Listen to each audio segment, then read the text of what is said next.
He has been called on an emergency at the church, and Vice Mayor Jones will lead us in the invocation. If everyone would rise for the invocation. Remain standing for the Pledge of Allegiance after the invocation, please. Vice Mayor. Let's bow our heads. Dear Heavenly Father, we know that you are always with us, near us, and beside us in all that we do. We ask that you be with us this evening as we consider the affairs of this, our great city.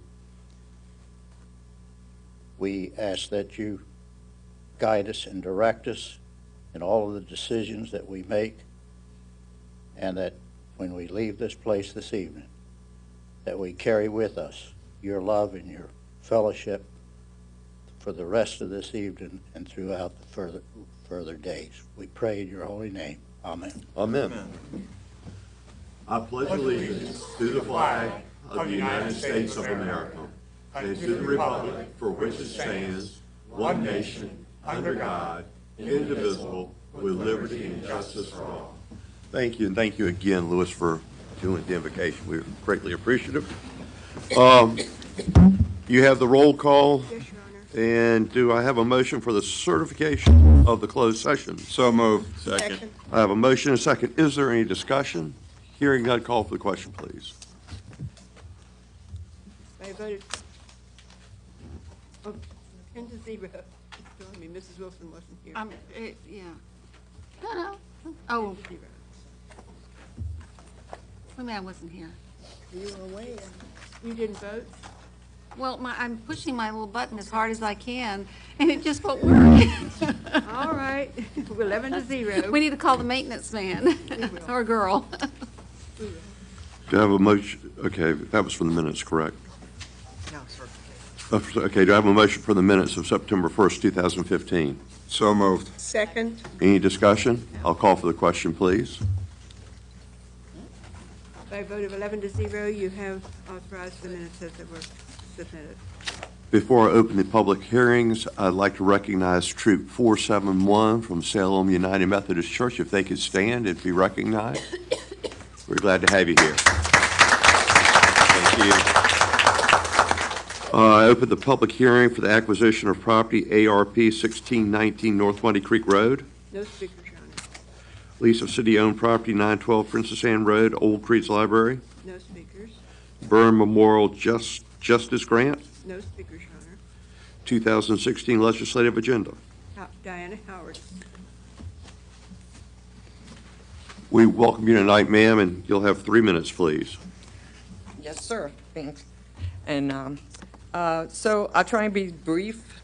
Medicaid expansion, we're not for expanding that if you don't address the fraud, waste, and abuse prior to doing that. It doesn't seem prudent to expand a program that's already eating up a large portion of our budget.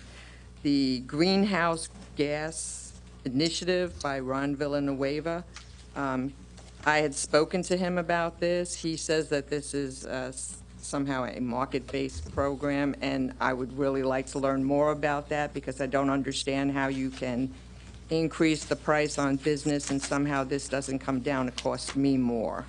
I have a few suggestions for you for addressing sea level rise. Stop building at the beach and stop wasting our money on light rail expansion and things that are going to only affect 1% of the population, and spend it on stormwater management that'll affect all of us. That'll be better use of our money. HR TAC, of course, I still don't approve of somebody replacing the elected chief executive officer on HR TAC if you can't make it there. The other cities are not like us. We get to vote for all of you, so somebody else going there might be good, but in other places like Norfolk, the other city council members are voted in ward systems and not voted on by everybody. The other thing is it sidesteps a conflict of interest. So if there's one person there that is supposed to vote on something and there's a conflict of interest, they say, oh, I can't go there, send somebody else. So that would not be a good idea. Now, if you would take our bylaws suggestion and bring everything before city council and let us all come here and voice our opinion, everybody on city council gets to vote on it, and the person that goes to HR TAC has a directed vote, then that would be okay. We could go for that then. But I imagine you're not going to support that bylaws. You never know what I'm amendment. going to do. Okay. I'm just listening. I do like John Morse's FOIA, where they want to take it away from the discretion of the clerk on whether or not they release the FOIA information for the family of suicide victims. I think that's a good idea. And I'm wondering about the voter ID, that register and vote on the same day. What about the logistics of doing that and what that would, entail? So I would not be in favor of that. And I see my light going. Thank you so much. Thank you for coming down tonight. Always good to see you. Okay, go forward with the consent agenda there, please, Mr. Vice Mayor. Thank you, Mr. Mayor. Mr. Mayor, I'd like to move for approval under the consent agenda, first under ordinances. Item 1, which is an ordinance to authorize acquisition of an ARP easement and issuance of the city's contractual obligation, $565,264 to the Burroughs Family Revocable Trust at 1619 North Muddy Creek Road. Clerk would please note that Mr. Moss is voting no and that Mayor Sessoms is abstaining. Item 2, ordinances to authorize and execute leases. 1A, Senior Resource Center, Inc., Ray Services for Senior Citizens at 912 Princess Anne Road, and B, Tidewater Youth Services Commission, Ray Lynn Haven Boys Home at 2293 Lynn Haven Parkway. Item 3, ordinance to authorize and execute modifications to the parking facilities lease with Lynn Haven Mall LLC. Item 4, do we have a speaker on that? Yeah, We have 3 we're speakers. pulling that. We'll pull that. Yeah. Okay. Item 5, resolution to authorize and execute a letter to Hampton Roads Transit for the use of $5 million Federal Transit Administration grant funds, raise their portion of the Norfolk Southern Railway right-of-way purchase. Item 6, resolution to authorize a contract between the Community Services Board and the Commonwealth of Virginia Ray Mental Health Retardation and Substance Abuse Services. Item 7, ordinance to execute an amended design agreement with the U.S. Army Corps of Engineers Ray Lynn Haven River Basin Ecosystem Restoration. Item 8, ordinances to accept and appropriate grant funds. A, $1,386,000 from the U.S. Department of Homeland Security, Safer Firefighter Positions. B, $366,251 from the U.S. Field Hockey Association, Ray Sportsplex repairs, renovations, and field maintenance. C, $95,475, excuse me, and Edward Byrne Justice Assistant, $41,048 to the sheriff, $37,949 to police, and $16,478 community corrections and pretrial department. D, $75,000 from Virginia Department of Behavioral Health and Developmental Services, Ray Community-Based Resources for Older Adults. E, $60,060 from the Division of Motor Vehicles and transfer $30,030 to Police, Ray DUI Enforcement. F, $52,000 from the DMV, and transfer $26,000 to Police, Ray Seatbelt Enforcement. G, $51,441 remaining balance in an interest-free loan to Ocean Park Volunteer Rescue Squad, Inc., Ray Ambulance Replacement. H, $1,000 from Walmart to Fire, Ray the Community Emergency Response Team Program. And a public hearing for planning.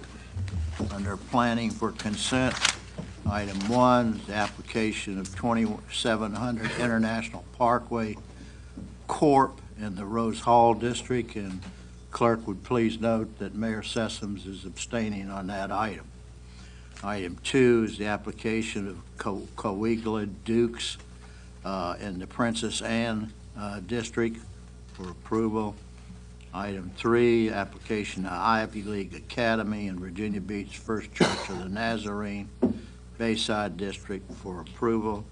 4, Stain Studios and Old Brandon Laskin Associates LLC in the Beach District, approval. Item 5, Esperanza Ferranda and Jerry and Esperanza Ferranda for permanently assisted living housing for seniors and disabled persons, Centerville, for approval.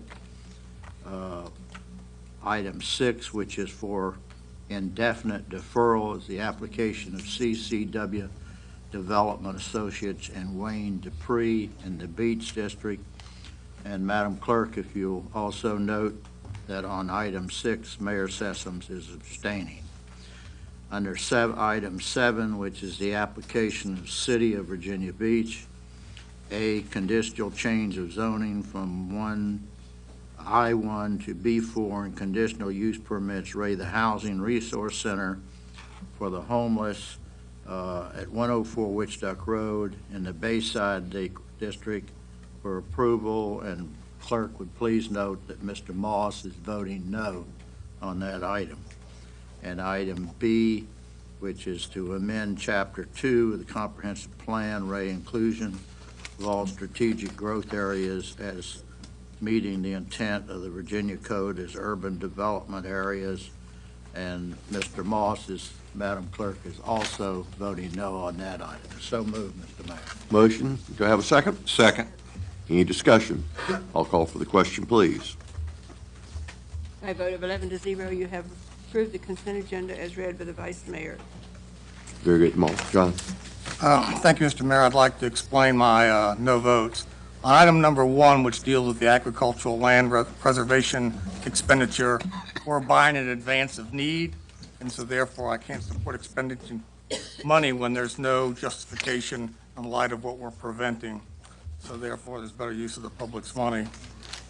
With regards to 7A, which is the Housing Resource Center, I don't have any issue with the Housing Resource Center on its merits, but this is probably a more systemic defect in a number of cases where the city is both the grantee, granting the privilege, and the grantor, I mean, that's the grantor getting it, the grantee's receiving it. And so when there's issues, the city's judging itself.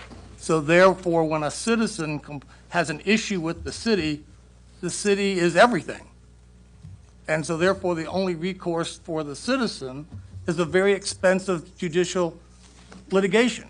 Or I believe we should be providing some third-party independent review that would not require someone to engage a lawyer and incur the expense to hold the city council accountable. I think it's a material defect in the agreement, and it's on that basis that I voted no.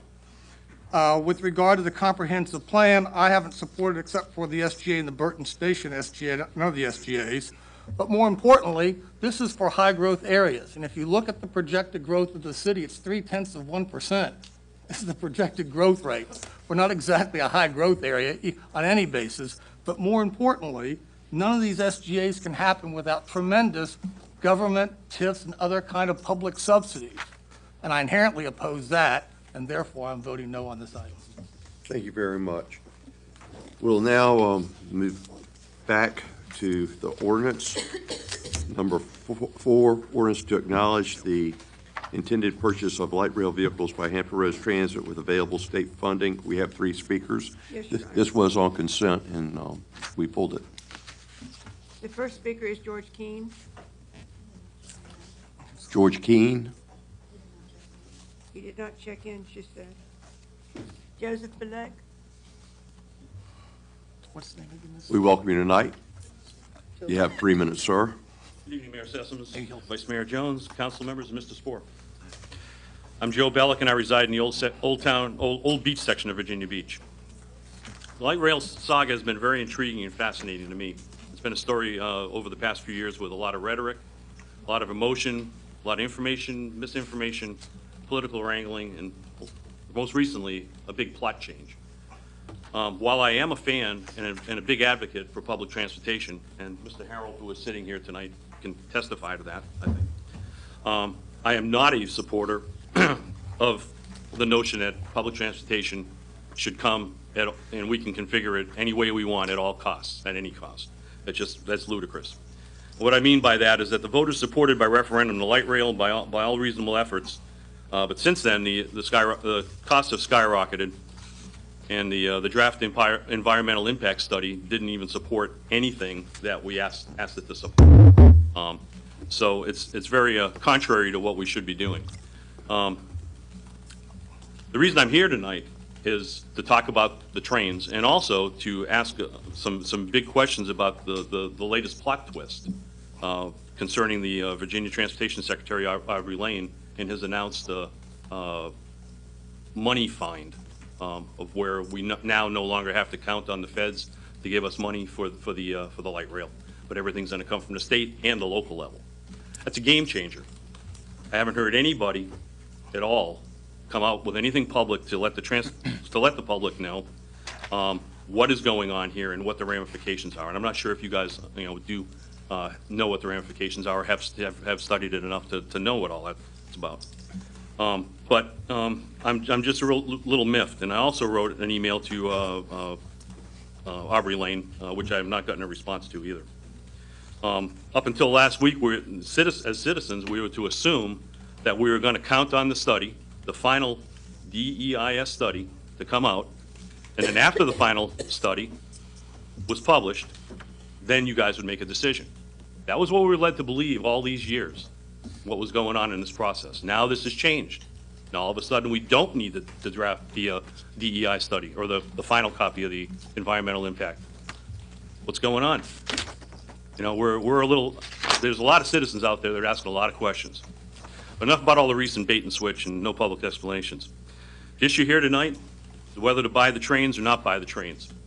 State's going to do what they want to do anyways. They don't need your permission, nor do they need your endorsement.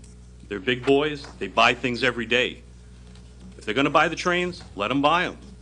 They said Norfolk can have them if you guys decide not to do the light rail. Let them buy them. It's not your decision. It's their decision anyways. So why are we going to put ourselves in that precarious position where we're going to be on the hook at some point in somebody's mind, and you're already going to be showing the public that there may be some impropriety here. There probably isn't any impropriety, but people are looking at that kind of stuff. We thank you Right very now- much for your comments. Okay. Appreciate Right you now, coming it down. just doesn't look right. Thank you. Next speaker, please. Marvin Kiefer? Marvin Kiefer? Donna Staley?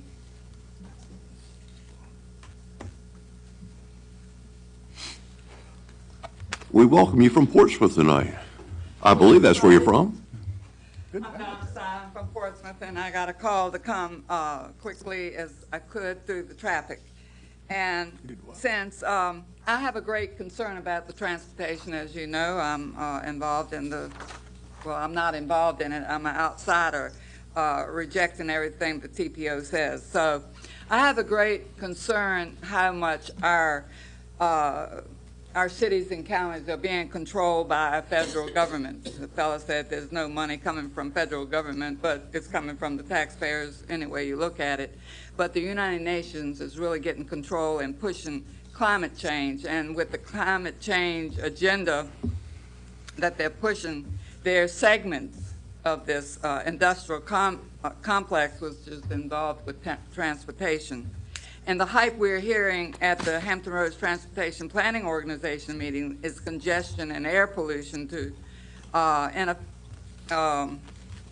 I can't even read my own writing, to an outdated transportation structure. So the federal government has made over $185 billion between 2003 and 2010 promoting climate change, which is part of the complex. And one of the great corporations that's making money is the Siemens Corporation.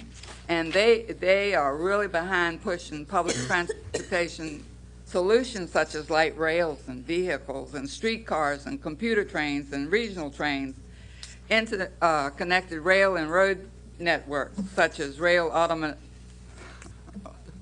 automation and railway electrification solution. So In addition to the public transportation, then the company reports improvement of road infrastructure can ensure smooth of traffic, reducing commuter time and making cities more livable.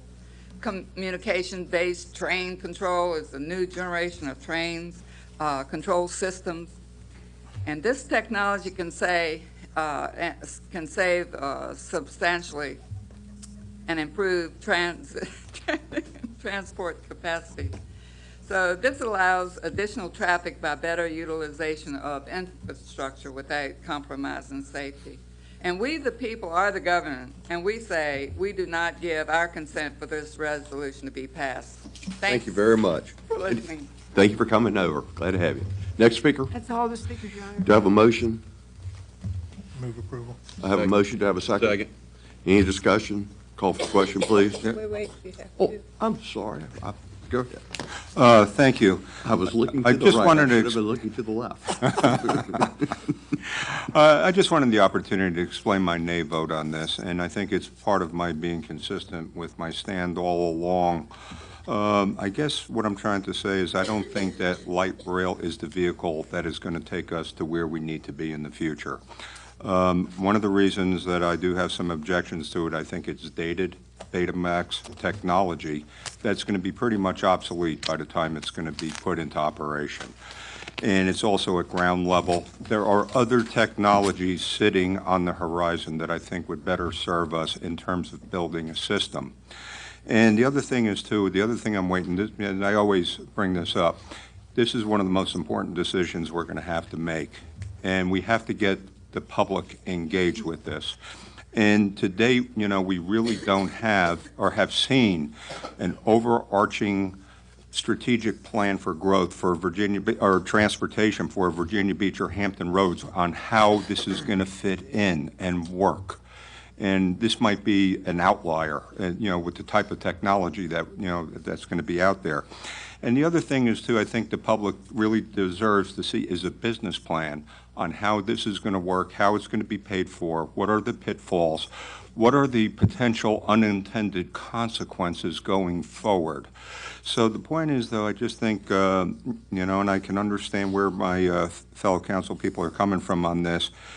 This is just too an important decision that we really got to get the public engaged, and we got to get a lot more information before we make a decision. Thank you, Mr. Mayor. Thank you, John. Thank you, Mr. Mayor. First of all, I can't say that there isn't really anything that's happening here that's improper. I mean, we may come to a different conclusion about the outcome and why we're voting, but I don't think there's anyone here or even at the state that's doing something improper. Are they maximizing the leverages available to them to push this through and keep the feds out of their way? Absolutely. But just because you're fully leveraging the powers that you have doesn't mean you're doing something improper. It's just that you're advocating what you believe in, and you're the people that got elected. So I accept that. And so, and the mayor and I have had many cordial discussions on this issue, and I've always had an opportunity to vet my view. And I told him if this resolution just said we endorse buying light rail for trains for Norfolk, I would vote for it today. But in fact, that's not what it says. And I think the public needs to understand, this is my whole basis, and I'll be quick, is we said, would you ever spend money on something that you paid for an evaluation for, $6 million, that came back and told you that the proposed solutions will be both ineffective and inefficient in accomplishing the goals and objectives by which you said you were going to do it? I think most people would say, what? But in fact, the draft environmental impact statement and executive summary said just that. So whether you're spending $1 or $2 or $10 million, it's a dollar too many. Now, we'll never know what action the FTA may have taken on all the comments because that process has been cut off. And now the state has found $155 million.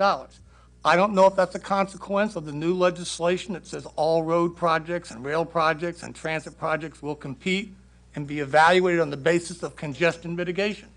If that's true, light rail did nothing to mitigate congestion. But the bottom line is, however we color it, why we say we're undecided, we in fact are very much decided. And, but that's okay. I mean, that's everyone's right, and I don't, but my point is I voted no for the logical reason I think we owe the people decisions based on the data. We spent $6 million on a study, and I've yet to see anyone present any empirical, analytically independent, validated analysis that said the conclusions of the draft environmental impact statement were incorrect. But I welcome, maybe over the course of the next year, we'll actually hear that. I thank you very much. Thank you. We'll call for the question now, please. By a vote of 9 to 2, you have adopted the resolution for the light rail cars. We'll now move forward with appointments. Mr. Vice Mayor, please. Thank you, Mr. Mayor. Mr. Mayor, I'd like to nominate to the Beaches and Waterways Advisory Commission as MC Munden and Mr. Ken Job. To the Development Authority, Mr. Ronnie Thomas. To the Domestic Violence Fertility Review Team, Angie Lang. To the Tidewater Community College, Mrs. Cindy Free. To the Virginia Beach Community Development Corporation, Tammy Hindle and Peter Roos. Is that correct? Royce. And to the Workforce Housing Advisory Board, Timothy F. McCarthy and John Oliveri. Do I hear any other nominations? Hearing none, I'll call for the question, please. By a vote of 11 to 0, you have made the appointments listed by the Vice Mayor. Is there any unfinished business? Is there any new business? We'll adjourn. I thank everyone for their attendance.